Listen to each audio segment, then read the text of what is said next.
వందనాలు. ప్రతి దినము కూడా ఓపికతో, ఆశతో మరి పాల్గొంటున్న ప్రతి ఒక్కరికి కూడా ప్రేమపూర్వకమైన వందనాలు. అలాగే మరి దేవుని సేవకులు ఆంధ్రయ్య గారికి, ఇంకా ఎవరైనా సేవకులు ఉంటే వారికి కూడా ప్రత్యేకమైన వందనాలు తెలియజేస్తూ ఉన్నాను. మంచిది ప్రియులరా, కొద్ది నిమిషాలు మరి దేవుని వాక్యాన్ని మనము ధ్యానం చేసుకుందాము. దేవుడు మానవులను కలుగు చేశారు, మనందరికీ తెలిసిన వాస్తవమే. ప్రతిది కూడా కలుగు కలుగు కలుగు అంటే కలిగింది, కానీ మనం మాత్రము ఆయన స్వయాన హస్తాల చేత కష్టపడితే ఆది మానవులు మరి తయారు చేయబడినట్లుగా మనము ఎన్నోసార్లు వింటూ వస్తున్నాము. అయితే ప్రియులరా, ఈ లోకంలో బ్రతుకుతున్న మనము నిజంగా దేవునికి పుట్టినవారు ఎవరు? దేవునికి పుట్టినవారు ఎవరు? చూడండి, ఒక జన్మ తల్లి గర్భం నుండి, మరొక జన్మ మనకు తెలుసు మారు మనసు. అయితే చాలా మంది దేవునికి పుట్టినవారు అనిపించుకోవడానికి వారు కొన్న లక్షణాలేంటి? ఈ లోకంలో చాలా మంది ఉన్నారు. అయ్యా, మీ నాన్న ఎవరు, మీ అమ్మ ఎవరు, మీరెవరికి పుట్టారు అని అంటే, ఈ లోకంలో చాలా మంది మనం చెప్పేది ఏంటంటే, మన తల్లిదండ్రుల పేర్లు సహజంగా భూమి మీద బ్రతుకుతున్నాం కనుక తల్లిదండ్రుల పేరు చెప్తాం. అయితే దేవుడు కూడా ఈ లోకంలో మనం బ్రతుకుతున్నాం కనుక, ఈ లోకంలో బ్రతికిన వారమైనా, ఈ లోక సంబంధంగా బ్రతికిన వారమైనా, ఈ లోకములో ఉండి దేవునిలో పుట్టి బ్రతికి నడిపించబడటం అనేది చాలా అవసరం. దేవునికి పుట్టిన వారు ఎవరు? ఈ యొక్క ఉదయకాల సమయంలో మనము ధ్యానించబోతున్నాం. అదేటయ్యా, నేను మరి తల్లి గర్భం నుంచి పుట్టాను, మరలా దేవునిలో పుట్టడం ఏంటంటే, దేవునిలో పుట్టిన వారు మరి కొంతమంది ఉన్నారు. వారు ఎవరు ఏంటి అనేది మీకు లేఖన ఆధారాలుగా మీకు నేను చూపిస్తాను. దయచేసి మనం దేవునికి పుట్టిన వారమైతే మనం ఎలా ఉంటామో, ఏ విధంగా ఉంటామో, అసలు దేవునికి పుట్టిన వారు ఎవరు అనేది మనము తెలుసుకోవలసిన అవసరత మనకి ఎంతైనా ఉంది. చూడండి, తల్లి గర్భంలో పుట్టింది ఒక జన్మ అయితే, ఈ లోకంలో బ్రతికిన తర్వాత దేవునికి పుట్టిన వారము అని అనిపించుకోవడంలో లేదా జీవించటంలో ఆ పుట్టిక గొప్పదండి. తల్లి గర్భంలో పుట్టావు అనుకునే దానికన్నా దేవునికి పుట్టిన పిల్లలము అనిపించుకోవటంలో మరి అది చాలా ఉన్నతమైన నీ జీవితంలో ఉన్నతమైన కార్యాలు, లేదా ఈ లోకం విడిచిపెట్టిన తర్వాత, ఇప్పుడు ఈ లోకంలో ఉన్నంత వరకే మన అమ్మ నాన్నల పేర్లు చెప్పుకోవచ్చు, కానీ శాశ్వత కాలం మన తండ్రి ఒక ఆయన ఉన్నాడు. ఆ తండ్రి దగ్గరికి మనం వెళ్తే నిరంతరము, నిత్యము, సదాకాలము ఆయనతో జీవించే ఆ గొప్ప ప్రాధాన్యత దేవుడు మనకి అనుగ్రహిస్తారు. కనుక చూడండి, దేవుని వాక్యాన్ని పరిశీలన చేద్దాము. ఈ మాటలు మీకు ఎలాగ అనిపిస్తున్నాయి నాకు తెలియదు, కానీ దేవునికి పుట్టిన వారు ఎవరు? దేవునికి పుట్టిన వారు ఈ లోకంలో ఎలా ఉంటారు? అసలు నిజంగా మనము దేవునికి పుట్టిన వారమైతే మనలో ఈ సుగుణాలు, ఈ గుణాలు ఉన్నాయా లేదా కూడా మనకు అర్థమైపోతాయి. చూడండి, యోహాను మొదటి పత్రిక కొత్త నిబంధనలో యోహాను మొదటి పత్రిక 5వ అధ్యాయము మొదటి మాట చదువుకుందాం.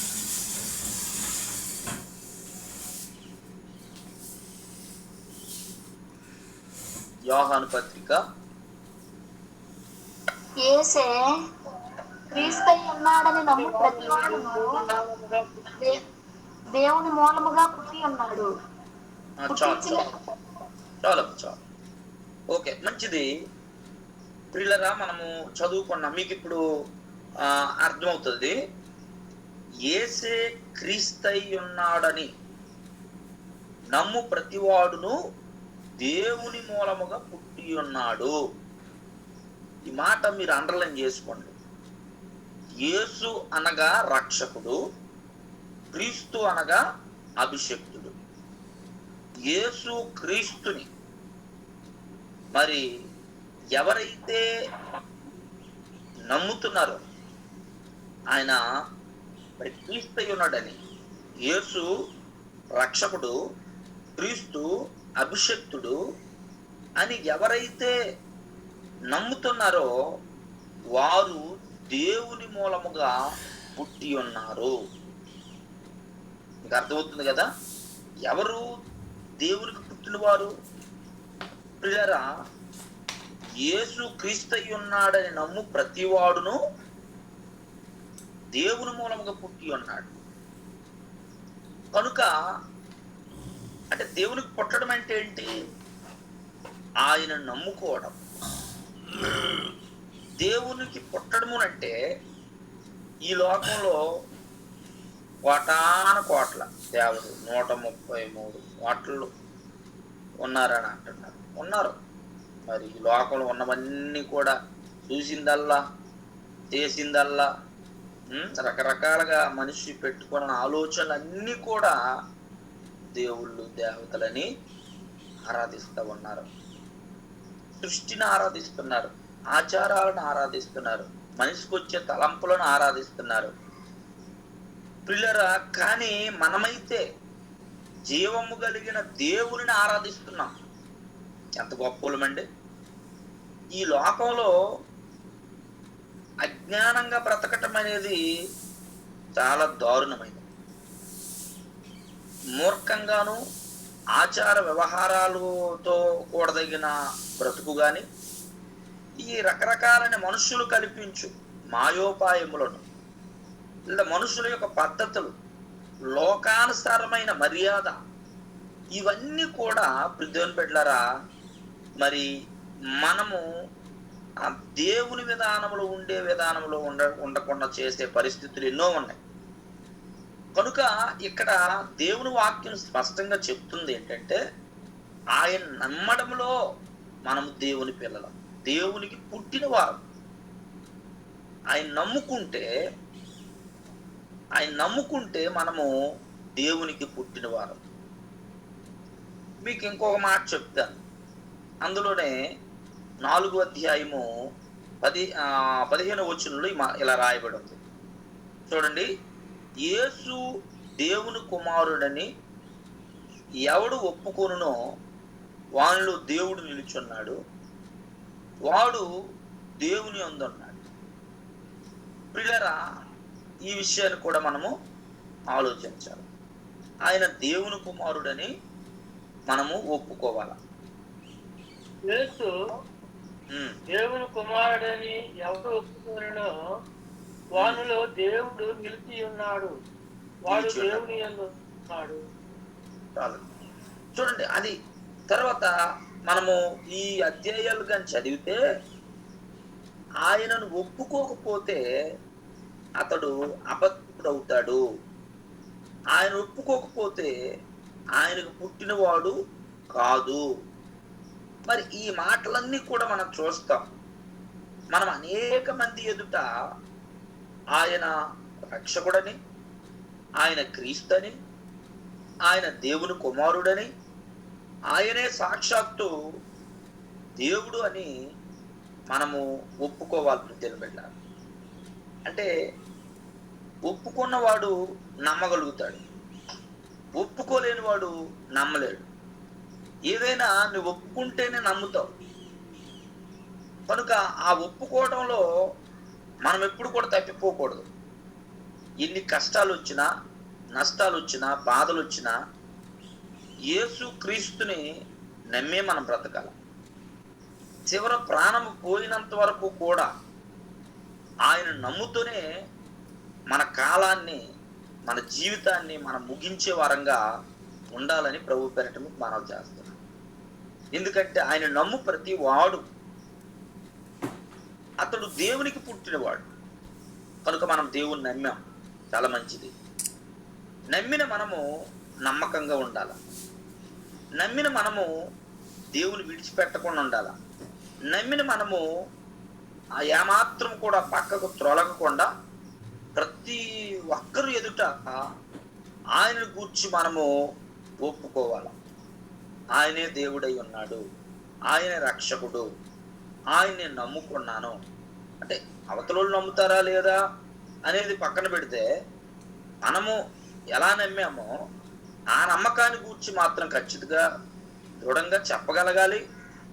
చెప్పిన మనము దాని మీద నిలబడగలగాలి. నిలబడగలిగిన మనము దానిని అనుసరించి చక్కగా ముందడుగు వేస్తే ఎప్పుడు కూడా మనము దేవుని పిల్లలమే. ఎప్పుడు మనము దేవుని పిల్లలమే అవుతాం. కనుక ఈ విషయాన్ని దయచేసి మీరు గమనించాలని ప్రభు పేరట కోరుతున్నా. ఇంకా దేవునికి పుట్టిన వారు ఎవరో ఇందులోనే మనం చూద్దాం. చూడండి 4వ అధ్యాయంలో 7వ వచనాన్ని ఒకసారి చూద్దాం. అందులోనే 4వ అధ్యాయం మనము ఒకరినొకడు ప్రేమించము, అనగా ప్రేమ దేవుని మూలముగా కలుగుతున్నది. ప్రేమించు ప్రతి వాడును దేవుని మూలముగా పుట్టినవాడై దేవుని ఎరుగును. చాలు. ఇక్కడ మరొక మాట రాయబడి ఉంది. ఎవరు దేవునికి పుట్టిన వారు? మొదటి మాట చెప్పాను, ఆయన నమ్మిన వారు. రెండోది ఎవరు దేవునికి పుట్టిన వారంటే ఎవరైతే మరి ప్రేమించే మనసు ఉంటుందో. చూడండి ప్రియులారా, మనము ఒకరినొకడు ప్రేమింతుము అనగా ప్రేమ దేవుని మూలంగా కలుగుచున్నది. ప్రేమించు ప్రతివాడును దేవుని మూలముగా పుట్టిన వాడై దేవుణ్ణి ఎరుగును. అంటే ప్రేమించే విధానంలో మనం ఉండాలి. ప్రియులారా, ప్రభు చెప్పాడు, నిన్ను వల్లే నీ పొరుగు వారిని ప్రేమించు. ఇంకొక మాట చెప్పాడు, నీ సహోదరునే నువ్వు ప్రేమించకపోతే నువ్వు దేవుణ్ణి ప్రేమించిన వాడు కాదు అని చెప్పాడు. అసలు దేవునిలో పుట్టిన వారు ఎవరు అంటే ముందు దేవుని నమ్మగలిగిన వారు, రెండోది ప్రేమించువారు. ఎవరైతే ప్రేమించే మనసు ఉంటుందో, ద్వేషించే మనసు అది దేవునికి పుట్టిన వారికి ఉండదు. పిల్లరా, ప్రేమించే మనసు ఉంటుంది దేవునికి పుట్టిన వారమైతే. ఎంతటి ఘోరమైన పరిస్థితుల్లో ఉన్నవారైనా, వాళ్ళు ఎంతటి శత్రువులైనా, ఎంతటి భయంకరమైన పరిస్థితుల్లో ఉన్నవారైనా అలాంటి వారినే దేవుడు ప్రేమించమన్నాడు. ఇది కొంచెం కష్టం కదండి. దేవుని ప్రేమిస్తాము అని చెప్తాం కానీ మనుషులైతే మేము ప్రేమించలేమని చెప్తామా? ఎందుకంటే వాళ్ళు మంచోళ్ళు కారండి, వారు ఇలాగా అలాగా అని అంటా ఉంటాం. ఎందుకంటే వాస్తవానికి వాళ్ళు అలా ఉండొచ్చు, వారి యొక్క మాట, వారి క్రియ, వారి యొక్క విధానం అలా ఉండొచ్చు. కానీ దేవుడు అన్నాడు, నాకు పుట్టిన వారైతే ఖచ్చితంగా మీరు ఇతరులను ప్రేమిస్తారు. మనం అందరినీ ప్రేమించాలండి. కొన్ని విషయాలు చూస్తున్నాము, బయట వాళ్ళు ఎక్కువ ప్రేమిస్తారట, ఇంటి వాళ్ళు ప్రేమించరట. ఈనాటి నానుడు అలాగుంది పరిస్థితి. బయట వాళ్ళంటే వాళ్ళ కష్టం వచ్చినా నష్టం వచ్చినా ప్రేమించే స్వభావం ఉంటుంది చాలా మందికి. కానీ ఇంట్లోనే ఎవరికైనా ఇబ్బంది కలిగితే ఇంట్లోనే ఒకరికొకరు ప్రేమ కలిగి ఉంటారు. చూడండి దేవుని బిడ్డలారా, ఇది మంచిది కాదు. మనం అందరి మీద కూడా ప్రేమను చూపించాలి. అది మన ఇంటోలైనా, మన పక్కోలైనా, లేకపోతే అనేక మంది ప్రజలైనా వారిని మనము ఎంతవరకు ఎవరిని ఎలాగా ప్రేమించగలమో వారిని మనం ప్రేమించాలి, ద్వేషించకూడదు. ద్వేషించటం అనేది దేవునికి పుట్టిన వారు చేసే పని కాదు. విసర్జించడం అనేది దేవునికి పుట్టిన వారు చేసే పని కాదు. ఏమండి? అలాగే మనము ఇంకొక రకంగా మనుషుల మీద రకరకాలుగా ఉండడం అనేది అది దేవునికి పుట్టేవారు చేసే పని కాదు. మనమేమో దేవుణ్ణి ప్రేమిస్తున్నామని చెప్పి అనేక మందిని మీరు ద్వేషిస్తూ ఉంటే మనం దేవుణ్ణి ప్రేమించిన వారము కాము. దాని వలన మనం దేవునికి పుట్టిన వారం కూడా కాము.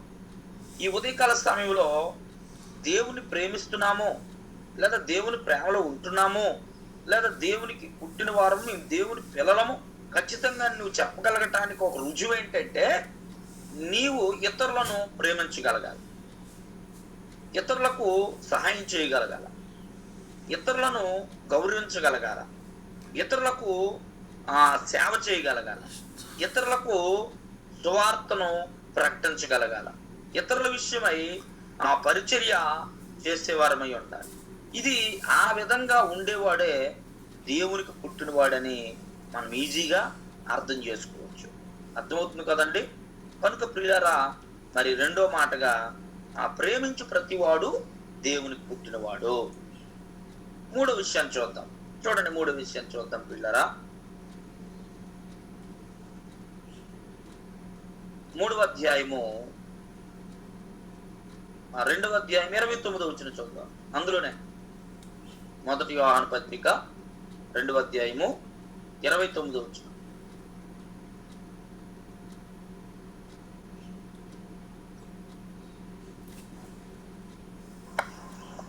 ఆయన నీతిమంతుడని మీరు ఎరిగి ఉన్న ఎడల నీతిని జరిగించు ప్రతి వాడును ఆయన మూలముగా పుట్టి ఉన్నాడని ఎరుగుదురు. ఇక్కడ చాలా చక్కగా మరొక మాట రాయబడి ఉంది. ఆయన నీతిమంతుడిని ఎరిగి ఉన్న ఎడల నీతిని జరిగించు ప్రతివాడును ఆయన మూలముగా పుట్టి ఉన్నాడని ఎరుగుదుము. ఎవరండి దేవునికి పుట్టినవారు? మీకు అర్థమవుతుంది కదా. అంటే మనం ఇలాంటి విషయాలు ఆలోచించాం, ఏదేదో ఆలోచిస్తూ ఉంటాం. అసలు నిజంగా మనం దేవునికి పుట్టిన వారమా? ఈ లోకంలో తల్లి గర్భం నుండి వచ్చాం, అంటే అది ముందు దేవుడు పంపిస్తేనే వచ్చాము. కానీ ఈ లోకంకి వచ్చిన తర్వాత లోకాశల్లో లోక పద్ధతులు పడిపోయిన మనము ఒక ప్రత్యేకంగా మరొక జన్మ క్రీస్తుని నమ్మడం వలన, ఆ క్రీస్తుని ఎలా నమ్మాము? మన పాపముల కొరకు ఆయన చనిపోయాడని, మరలా తిరిగి లేచాడని, ఆయన పరలోకానికి వెళ్ళాడని, తిరిగి రాబోతున్నాడని మనం నమ్మాం. మనసులో మారు మనసు పొందాం. ప్రియులరా, అలా నమ్మి బ్రతికం కనుకనే దేవునికి పుట్టిన వారము అయ్యాము. అదే నమ్మకము చిరకాలము కూడా ఉండాలని మనం తెలుసుకున్నాం. రెండోది, ఇతరులను ప్రేమించగలిగిన మనస్సు ఉన్నవారే దేవునికి పుట్టినవారు. ఇతరుల విషయంలో, నీ సహోదరుల విషయంలో, నీ సహోదరి విషయంలో మనము ప్రేమ కలిగి ఉండాలి. ఎందుకంటే నీవు మందిరానికి వస్తావు, ఇది నాన్న అర్పణ అర్పిస్తావు. నీ అర్పణ దేవునికి ఇష్టం అవ్వాలంటే సమాధానము, ఇతరులతో నీకు సమాధానం ఉండాలి. అంటే నువ్వు ప్రేమించాలి వాళ్ళని. వాళ్ళు ప్రేమించకపోని, వారు నిన్ను పలకరించకపోని, కానీ వారిని మనము ప్రేమించాలి. మూడోది చూస్తే, నీతిని జరిగించు ప్రతి వాడును ఆయన మూలముగా పుట్టి ఉన్నాడు. మనం ఏం జరిగించాలంటే నీతి. దేవుని బిడ్డలారా, మనము చాలా జాగ్రత్తగా నీతిని అనుసరించాలి. ఈ లోకంలో మాలిన్యం ఉంది, ముడతుంది, మచ్చ ఉంది, డాగు ఉంది, కలంకం ఉంది. ఈ లోకంలో చాలా భయంకరమైన పరిస్థితులు ఉన్నాయి. కనుక అందులో మనం ఏమాత్రం కూడా చిక్కుపోకుండా మనము నీతిని అనుసరించి నడవాల. ఎక్కడికి వెళ్ళినా నీతిమంతులుగానే మనం బ్రతకాలి. ఎందుకంటే నీతి అనేది దేవుడు జరిగించాడు కనుక మనము కూడా అదే నీతిని అనుసరించినప్పుడే దేవునికి పుట్టిన వారం అవుతాం. నీ మాటలోను, నీ ప్రవక్తనలోను, అలాగే మీ అనేక మంది ఎదుట చేస్తున్న ప్రతి పని విషయంలో కూడా మనం నీతిమంతులమై ఉండాలి. నోవాహు నీతిమంతుడు. ఎందుకు నీతిమంతుడు అయ్యాడంటే దేవుని మాట విన్నాడు కనుక. ప్రియులారా, చాలా మందికి నీతిమంతులని పేరు రాయబడి ఉంది బైబిల్లో. వారందరూ నీతిమంతులు అవ్వడానికి గల కారణం ఏంటో తెలుసా? దేవుని మాట విని ఆ మాటకు నిలబడ్డారు. నీతి తప్పిపోలేదు. నీతిమంతుడు మాట ఇస్తే మాట తప్పడు. నీతిమంతుడు దేవుని మాట మీద నిలబడతాడు. నీతిమంతుడు ఎన్ని కష్టాలు వచ్చినా వాటికి దేవుని బిడ్డలారా ఆ కష్టాలు బట్టి నీతి తప్పడు. కొన్నిసార్లు మనకు ఎదురవుతున్న పరిస్థితులు మనం చూస్తాం. ఒక చిన్న చిన్న అబద్ధాలు ఆడి నీతి తప్పుతుంటాం. అది మంచిది కాదు. చిన్నదానికి అబద్ధమే, మరి పెద్దదానికి కూడా అబద్ధమే.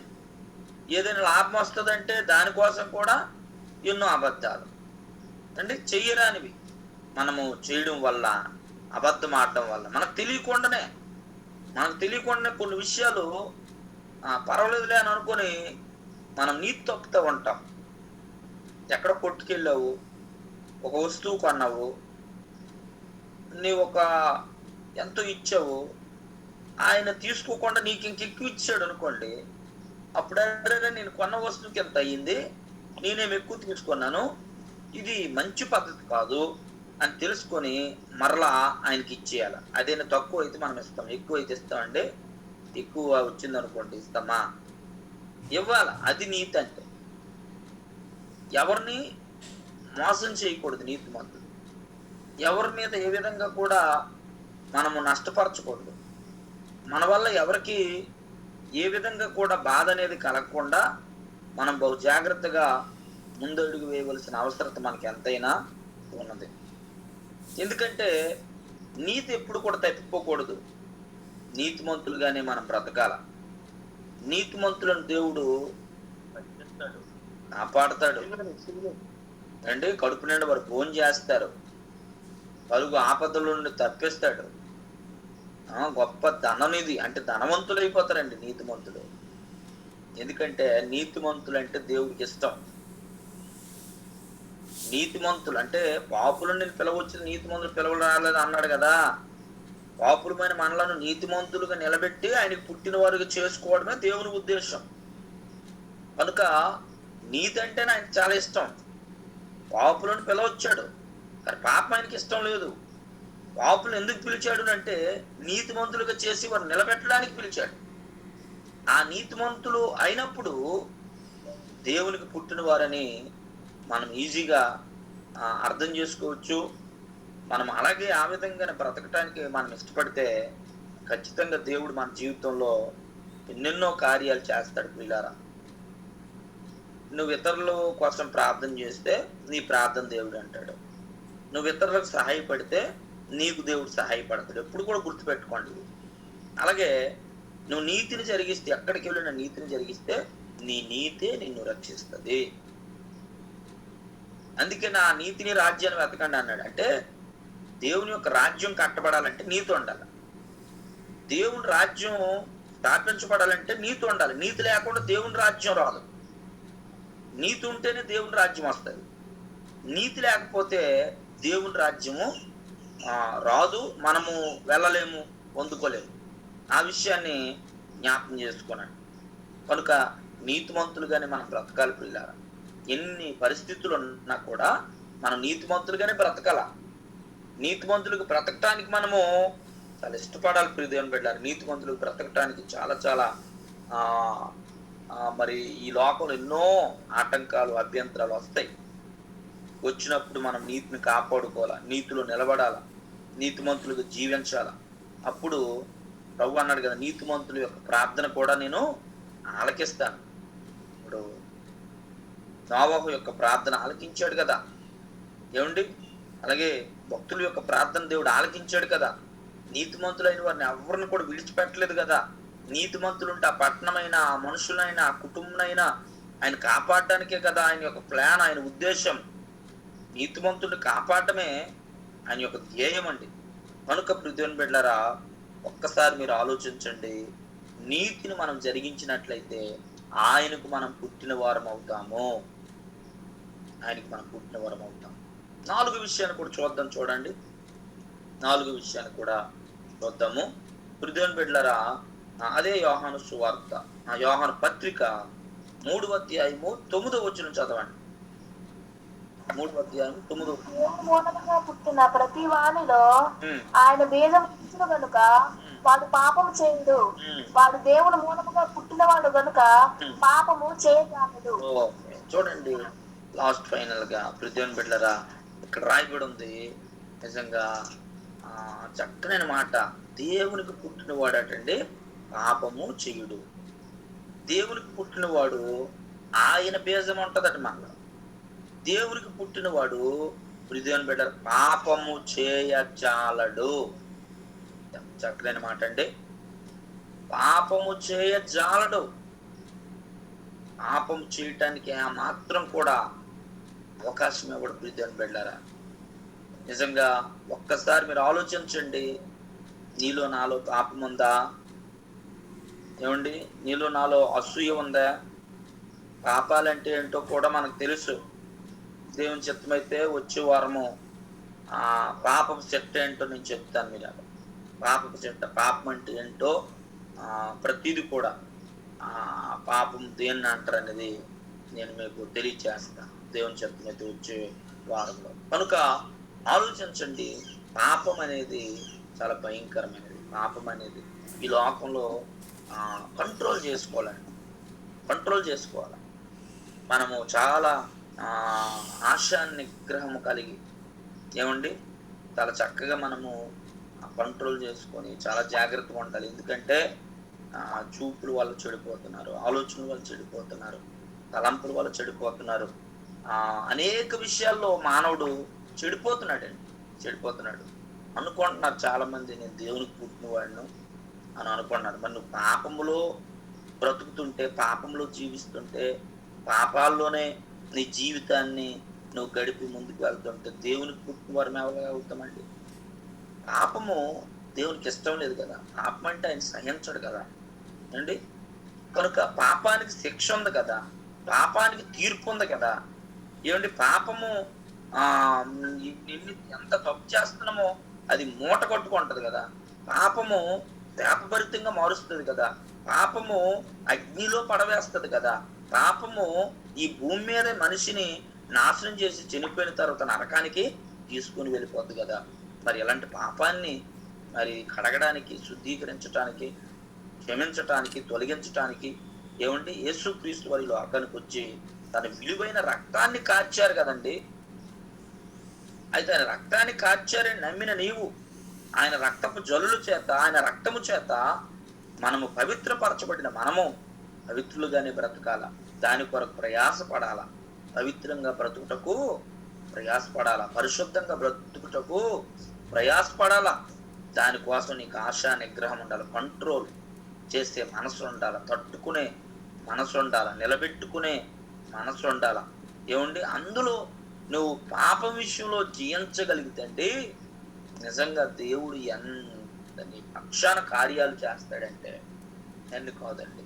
ఎంత భయంకరమైన పరిస్థితి అక్కడ రాని, కానీ అక్కడి నుంచి నువ్వు తప్పించేస్తాడండి, అక్కడి నుంచి తప్పిస్తాడు. అదే పాపం వైపు నువ్వు చూసావనుకోండి, పాపంలో నిలబడ్డాం అనుకోండి, అక్కడికక్కడే నాశనమయ్యే పరిస్థితులు కూడా ఉంటాయి. ఏమండి, లోతు కుటుంబాన్ని మనం చూస్తాం. లోతు మరి దేవుని దృష్టికి నీతివంతుడిగా కనపడ్డాడు కనుక మరి పాపం చేయకుండా దేవుడు చెప్పినట్లుగా చాలా జాగ్రత్తగా బ్రతుకుతున్నాడు కనుకనే ఇదిగో ఈ పట్టణం నుంచి మీరు వెళ్ళిపోండి అని అన్నాడు అండి. నీవు, నీ భార్య, నీ పిల్లలు వెనక్కి తిరిగి చూడకుండా వెళ్ళిపోండి అంటే వెళుతూ భార్య చూసింది ఉప్పు స్తంభంగా మారిపోయింది.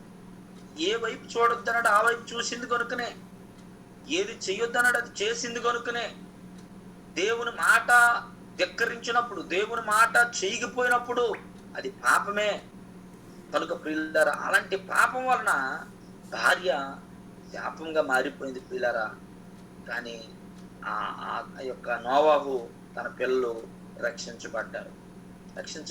ఎందుకంటే దేవుని బిడ్డలారా, పాపానికి ఎవరైతే దూరం అవుతారో, పాపం చేయకుండా ఎవరైతే బ్రతుకుతారో వారి జీవితంలో దేవుడు ఎంతటి భయంకరమైన పరిస్థితి అయినా కాపాడుతాడు.